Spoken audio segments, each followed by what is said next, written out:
Hello, welcome to the distance education conducted by National Papson Kasky. It's me, your social teacher, and today I'm going to teach you social study of class 2.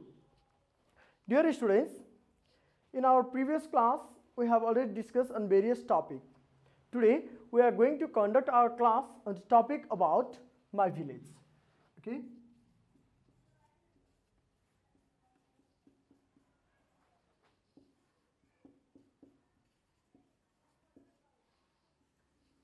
Okay. Today we will learn about my village. My village means what? Okay, before entering to the subject matter, I would like to write the objectives over here so that you will be clear about the topic or why we are going to learn about this topic. You will be clear. So let me write the objectives over here. After the completion of this chapter, dear students, you will be able to list the names of different types. Different types of what? Different types of landform. Different types of landform. And your different types of landform in your rural areas. Okay. Next, you will be able to describe the social life. You will be able to. Everybody, we have our own village. Yes, we belongs to different family or we belongs to different community. So that's why we have our own village also. After the completion, you will be able to know about this. This is the main objectives why we are going to learn about this chapter. You will be able to name the different types of the landform in your rural areas, that means in your municipality or in the metropolitan city where you are living. And you will be able to describe the social life of the people living in your village also, how they are living, what's the living standard of the people of your village. You will be able to describe about that. Okay.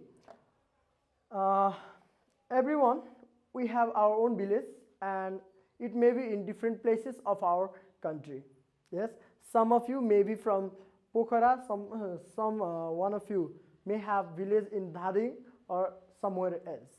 But we all have our own village.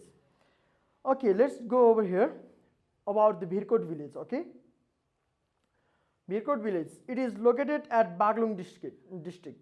So Birkot, the name of village, and it is located where? It is located at Baglung. Baglung district ma parcha yo chai, okay. This village is in hilly region and in the western developmental region of the country. अब यो चाहिँ के छ त hilly region of western Nepal. Western नेपालको पश्चिमी भेगतिरको बागलुङ भन्ने डिस्ट्रिक्टमा रहेको जिल्लाको नाम हो भिरकोट भनेको okay. So now, people over there, they enjoy warm summers and mild winters here. The people who lives in Birkot area or in Birkot village, they enjoy summer, okay? They enjoy warm summer. That means not more than high temperature, okay? अब warm summer भन्ने बित्तिकै चाहिँ एकदमै धेरै temperature नभएको, high temperature नभएको भन्ने कुरालाई बुझिन्छ. So they enjoy warm summer and mild winter in Birkot village. Birkot village मा बसेका मान्छेहरूले मन्द गर्मी र अलिअलि चिसोको अनुभूति गरेर बसिरहेका हुन्छन्. People over there do terrace farming on the slope of hills. Now they do the terrace farming. What is terrace? Terrace भनेको के हो? Do you know what is terrace? Terrace means is series of flat areas made on the slope and used for the cultivation. जस्तै terrace भनेको यहाँ हेर त यो एउटा चाहिँ जग्गा हो. हामीसँग यो जग्गा भयो है. अब यो चाहिँ के भन्दाखेरि यहाँ एउटा जग्गा हुन्छ, फेरि एउटा अर्को यहाँ जग्गा हुन्छ, फेरि यसलाई यताबाट यस्तो बनाएको हुन्छ स्टेयर लाइकमा के भिरालो जमिनको जग्गा चाहिँ के कस्तो हुन्छ त हिल्ली रिजनको जग्गाहरू कस्तो हुन्छ स्लोपी हुन्छ. The land in the hilly region is slopy, हैन त. स्लोपी भएको कारणले गर्दाखेरि त्यहाँनिर चाहिँ टेरेस फार्मिङ गर्छन् उनीहरूले. टेरेस फार्मिङ भनेको स्टेयर्स लाइकमा हुन्छ. जस्तै अब हाम्रो घरको भर्याङ जस्तो हुन्छ नि त्यस्तै किसिमका खालको चाहिँ ल्यान्ड फर्म बनाएर चाहिँ उनीहरूले के गर्छ त फार्मिङ गरेको हुन्छ. पिपल इन भिरकोट एरिया है त भिरकोट एरियामा रहेको मान्छेहरूले टेरेस फार्मिङ गरेको हुन्छ ठ्याक्कै हाम्रो घरको भर्याङको जस्तै स्टाइल भएको हुन्छ है okay The hills near the village are covered with the forest. Yes, the village, the land or the village of Birkot area, it is covered with the forest. That means there we can find greenery forest also. हामीले त्यहाँनेरि चाहिँ हरियाली हरियो जङ्गलहरू अथवा चाहिँ हरियालीले चाहिँ ढकमक्क भएको भिलेज हो यो भिरकोट भिलेज भनेको चाहिँ. Some people over there mainly the people living in this Birkot village or the people who live in the village, they are busy in farming or in the agriculture. अब mainly विशेष गरेर भन्ने हो भने चाहिँ यो भिलेज भन्ने एरियामा रहेको मानिसहरू यो जति पनि भिलेजमा बसेको मान्छेहरू हुन्छ यो सबै भिलेजमा बसेको मान्छेहरू मेनली गरेर केमा डिपेन्ड हुन्छ त they all are depend in agriculture or in the animal rearing है त अब गाईबस्तु पाल्ने र खेती किसानीमा चाहिँ फार्मिङमा चाहिँ यिनीहरू बिजी रहेको हुन्छ the people living in the village mainly okay the people do agriculture and they use the water available in the rivers for the irrigation purpose. अब फेरि के हुन्छ त यहाँ रहेको मानिसहरूले चाहिँ एग्रिकल्चर गर्ने कारणले गर्दाखेरि एग्रिकल्चर गर्छ and so that's why they need the water and they use the water available in the river by making for the irrigation होइन त त्यो सिँचाइको लागि भनेर चाहिँ उनीहरूले खोलामा रहेको त्यो पानीहरू चाहिँ युज गर्छन् तिनीहरूले नहर त्यो कुलोहरू बनाएर ड्यामहरू बनाएर चाहिँ वाटर रिसोर्सेस युटिलाइज गर्ने गर्छ for the agriculture purpose okay besides the agriculture the people in the village they also engaged in trade, service, hotel business, etc. Yes, beside agriculture also, everyone in the village they don't do the agriculture. And the village ma raheko sabai janale agriculture garcha bhanne pani chaina. Some people they engage in different business. Like some people they depend on trade, some people they depend on or they run the hotel business. Some people depend on services etc. हैन त सबै मानिसहरूले agriculture गर्दैन कतिले trade गरिरहेको हुन्छ trade means like run shopping कम्प्लेक्सहरू चलाउने अथवा चाहिँ सानोतिनो किराना पसलहरू चाहिँ चलाउने गर्छन् ट्रेडको लागि भनेर अथवा चाहिँ एक्सपोर्टिङ एन्ड इम्पोर्टिङको कामहरू पनि गरिरहेको हुन्छ ट्रेडमा चाहिँ एक्सपोर्टिङ एन्ड इम्पोर्टिङको कुराहरू पनि हुन्छ be clear about that okay and some people they do the services also like उनीहरू गभर्मेन्टल अफिसमा अथवा चाहिँ प्राइभेट सेक्टरमा जब गरि पनि राखेको हुन्छ भिलेजमा रहेको मानिसहरूले and some people they run hotel business also है village it has more scope for the tourism industry होइन त भिलेजमा टुरिज्म इन्डस्ट्री भएको कारणले गर्दाखेरि चाहिँ के हुन्छ त त्यहाँ होटल बिजनेसहरू होटल व्यवसाय चाहिँ एकदमै के छ त फर्स्ट आउँछ होटल व्यवसायमा चाहिँ मानिसहरू लागेको पनि हुन्छ भिलेजमा रहेको मानिसहरूले okay So now this Birkot village it is linked to the city by a road. Yes, mainly the mainly villages it is connected or villages are connected to the highly developed city by the road. हैन त यो भिलेजहरु भनेको अथवा चाहिँ यो भिरकोट होस् या अरु कुनै पनि भिलेज होस् ती सबै भिलेजहरु भनेको चाहिँ मेनली हाईली डेभलप सिटीहरुसँग चाहिँ कनेक्टेड केले कनेक्ट गरिएको छ त रोडले कनेक्ट गरिएको छ through the road or they got the transportation facility to link with the city सँग लिंक गर्नको लागि ट्रान्सपोर्टेसन फ्यासिलिटी मात्र छ उनीहरुसँग चाहिँ okay and in villages we may have health post for the health services हैन त भिलेज तिर चाहिँ ठुलो ठुलो हाम्रो यो सिटीज एरियामा जस्तो मोडर्न हस्पिटलहरु हाईली एडभान्स हस्पिटलहरु चाहिँ भिलेजमा नभएको कारणले गर्दाखेरि त्यहाँ चाहिँ हामीले health post and sub health post we can find that health post or sub health post as the health facility हैन त हेल्थ फ्यासिलिटी प्रोवाइड गर्नको लागि भनेर भिलेजमा चाहिँ के हुँदो रहेछ त हेल्थ पोस्ट और सब हेल्थ पोस्ट स्वास्थ्य चौकी अथवा उपस्वास्थ्य चौकीहरु चाहिँ भिलेजमा चाहिँ हामीले पाउन सक्छौं okay we can get the schools or colleges in villages for quality education also भिलेजमा पनि हामी जाने हो भने चाहिँ हामीले हायर डिग्रीजको लागि हायर एजुकेसनको लागि अथवा चाहिँ बेटर क्वालिटी एजुकेसनको लागि चाहिँ हामीले स्कुलहरु कलेजेसहरु भिलेजमा पनि अहिले चाहिँ फाइन्ड आउट गर्न सक्छौं okay people over here in the Virkot, they are lucky to have the public transportation facility. So now the people who live in this Virkot village, they are lucky to have transportation facility. Okay, public transportation facility पहिला थिएन, अब अहिले चाहिँ त्यहाँनेर चाहिँ public transportation facility provide भएको छ Virkot village मा. Okay, now the people who live here, they follow different occupations. The people who live in Virkot, they follow different occupations like tailor, teaching, carpentering, mason, etc. Okay?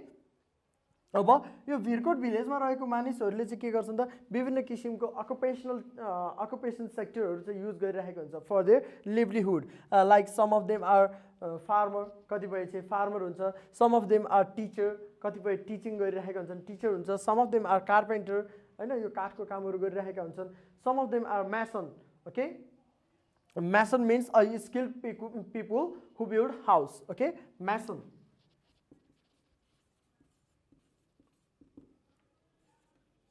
A skilled people who build house. Okay.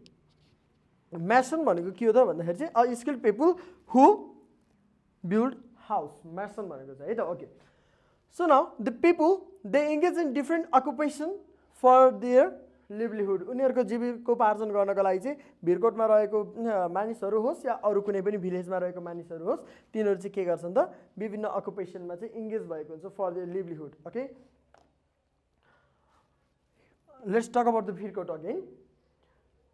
Tourist came here to reach Dhorpatan hunting reserves. Okay, Bhirkot. In Bhirkot, tourist they go to the Bhirkot to reach or to visit Dhorpatan hunting resort. अब त्यहाँ रहेको Dhorpatan hunting रिजर्भमा चाहिँ visit गर्नको लागि चाहिँ mainly tourist visit or go to the Bhirkot. भिरकोटमा चाहिँ टुरिस्टहरू किन जाँदो रहेछ भन्दाखेरि चाहिँ त्यहाँनिर चाहिँ हन्टिङ, ढोरपाटन हन्टिङ रिजर्भ एरियालाई चाहिँ हेर्नको लागि, त्यो सिनेरीहरू हेर्नको लागि चाहिँ उनीहरू भिरकोट जान्छन्. Dhorpatan hunting resort, it is only the one hunting reserve in Nepal. नेपालमा एउटा मात्रै यस्तो खालको चाहिँ हन्टिङ रिजर्भ छ जुन चाहिँ भिरकोट भिलेजमा छ. Okay, there is only one hunting reserve in Nepal, that is Dhorpatan hunting reserve and which lies in Bhirkot village. So Dhorpatan hunting reserve, it is specially known for blue sheep, snow leopard, मक्स deer and pheasant. Okay, so the Dhorpatan hunting reserve of Virkot, it is mainly known for what? Especially known for what? Especially known for blue sheep, snow leopard, musk deer and pigeon. Be clear about it, okay? Okay, now in village we can find the people belongs to different caste and the people who follow the different religions in our we can find them. And हाम्रो यो भिलेजमा विभिन्न किसिमको जात धर्मका मानिसहरू हामीले चाहिँ भेट्छौँ.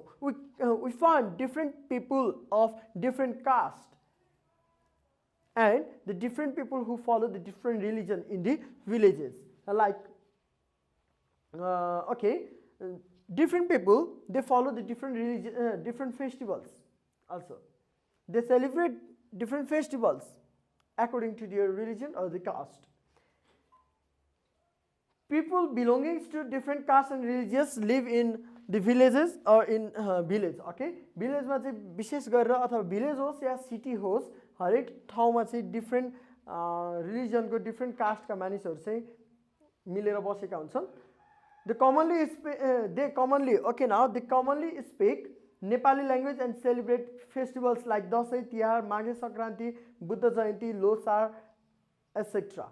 Okay, the people who live in the village or whether they live in the city, they follow different kind of festivals like Dasai, Tihar, Maghe Sankranti, Buddha Jayanti, etc. And the people, they live in the village very happily and helping each other. They have the feelings of mutual cooperation, mutual helping, and they live there by helping each other. and they maintain the peace in the village also. Village मा चाहिँ peace पनि maintain गरेर उनीहरू बसेको हुन्छन्.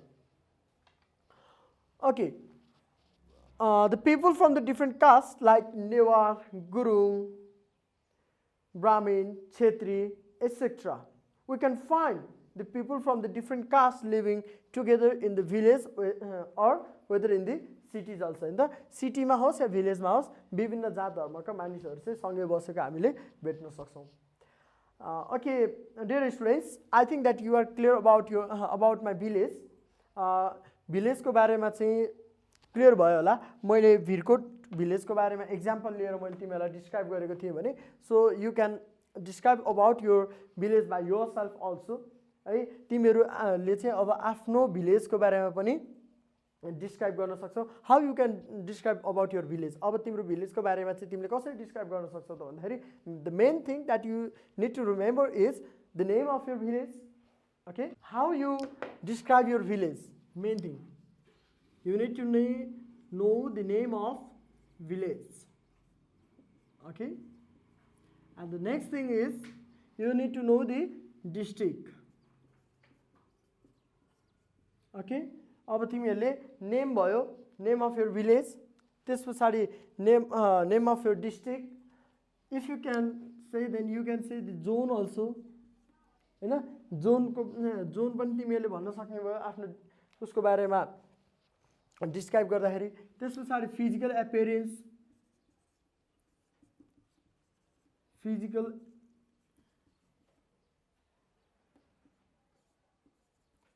appearance को बारेमा तिमीहरूले भन्न सक्ने भयो है. त्यस पछाडि नेक्स्ट अर्को के कुरा राख्न सकिन्छ त यसमा भन्दाखेरि, जस्तै फिजिकल भनेको चाहिँ हिली रिजन हो कि तराई रिजन हो कि चाहिँ अर्को हिमालयन रिजन हो, त्यो कुरा चाहिँ फिजिकल appearance मा फिजिकल जियोग्राफिकल टर्म्समा लिएर जान सक्ने भयो तिमीहरूले. Physical or in geographical region. Okay, geographical region, यो जियोग्राफिकल रिजन युज गर्न सक्ने भयो. नेक्स्ट त्यस पछाडि त्यहाँको climate, you can use the term about the climate to describe what kind of the climate do you have in your village. हैन, तिम्रो भिलेजमा कस्तो खालको चाहिँ वातावरण छ, हावापानी कस्तो खालको छ, क्लाइमेटको बारेमा तिमीहरूले डिस्क्राइब गर्न सक्ने भयो. And even you can describe about the facilities. Okay, facilities like what? Like okay, education, facility about the education, facility about the health services, facilities about transportation.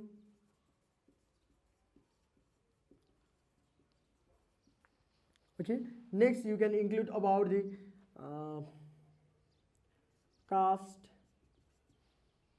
yeah, then festivals celebrated there,